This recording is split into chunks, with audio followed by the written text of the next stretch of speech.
जय माता दी, जय श्री महाकाल, जय बाबा भैरवनाथ। तो आज हम बात करने वाले मारण कर्म पर। मारण कर्म यानी कि मारण क्रिया यानी कि मृत्यु के पास पहुंचा देने वाली क्रिया। ये तांत्रिक लाइन में भी आती है और ये भगताई से भी है। किसी देवी देवता के थ्रू भी किया जाता है और मारण क्रिया की देवी महाकाली, महाशमशान काली, माँ तारा को कहा जाता है। माँ शमशान काली और माँ तारा को मारण की देवी कहा जाता है। वैसे प्रथम रूप में माँ काली को ही मारण की देवी कहा जाता है। तो जिसमें मारण की दिशा जो होती है वो दक्षिण दिशा होती है, जिससे साधक बैठकर और पूजा पाठ विधि विधान जो करता है वो मारण का दक्षिण दिशा मुख होकर ही करता है। मारण क्रम मारण क्रम जब किया जाता है जब सारे वार विफल हो गए हों और शत्रु आपकी ओर, मतलब ये मान लो कि अब कोई ऑप्शन ही नहीं बचा, बर्दाश्त की हद पार हो गई हो, जब मारण क्रिया चलाई जाती है। ये हमेशा शनिवार के दिन की जाती है और चतुर्थी चतुर्दशी में या अमावस्या या अष्टमी या होलिका दहन वाले दिन या दीपावली में करी जाती है।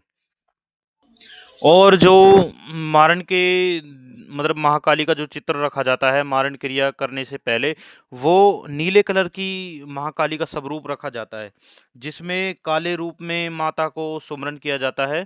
और नीले रंग का जो, जैसे कि आप देखोगे जो 10 भुजाओं वाली महाकाली होती है उनका नीला स्वरूप होता है, उसी चित्र का सुमरन किया जाता है और उसी चित्र को सामने रखा जाता है।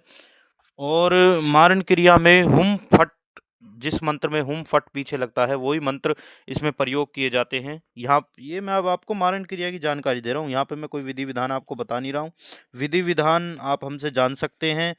आप व्हाट्सएप पर हमें मैसेज करके आप मारण क्रिया की जानकारी हमसे प्राप्त कर सकते हैं। और आसन भी इसमें काला ही लिया जाता है, काला कंबल का आसन का प्रयोग किया जाता है और खड़ग मुद्रा में बैठा जाता है। खड़ग मुद्रा में आप गूगल पर भी सर्च मार सकते हो, खड़ग मुद्रा क्या होती है, उसमें बैठा जा उसमें ही हमें बैठना चाहिए। मारण करते समय ये सोचना चाहिए कि शत्रु मार कि जैसे हम जो पुतला बनाते हैं शत्रु, मतलब ये सोचना चाहिए उस पुतले पर भी कि हम शत्रु को मार रहे हैं, पीट रहे हैं, ये हमें सोचना चाहिए। मारण के लिए जो हवन कुंड होते हैं वो त्रिकोण और योनि आकार में होते हैं। इसमें जो कलश स्थापना की जाती है वो मिट्टी की नहीं की जाती, लोहे के कलश की स्थापना की जाती है। और इसमें नारियल को सीधा खड़ा रखा जाता है, बिल्कुल सीधा खड़ा रखा जाता है।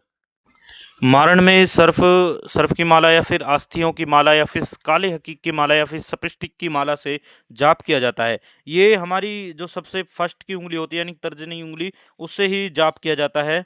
और स्वर को एक ही दिशा में रखा जाता है। मारण में दक्षिण दिशा मुख होकर ही हवन किया जाता है।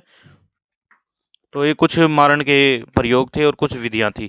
मारण जब भी होता है ये शमशान से किया जाता है या घर शमशान की मिट्टी घर लाकर उसका, मतलब शमशान की तरह ही बनाकर जो हम विधि बताते हैं शमशान को घर लाकर कैसे पूजा जाता है, वो विधि हम अपने शिष्यों को बता चुके हैं। आप भी अगर जानना चाहते हो तो हमें व्हाट्सएप पर कॉल या मैसेज कर सकते हो। जय माता दी, जय श्री महाकाल, जय हो भैरवनाथ। आशा करता हूँ मेरी दुआ दी गई जानकारी से आप संतुष्ट होंगे।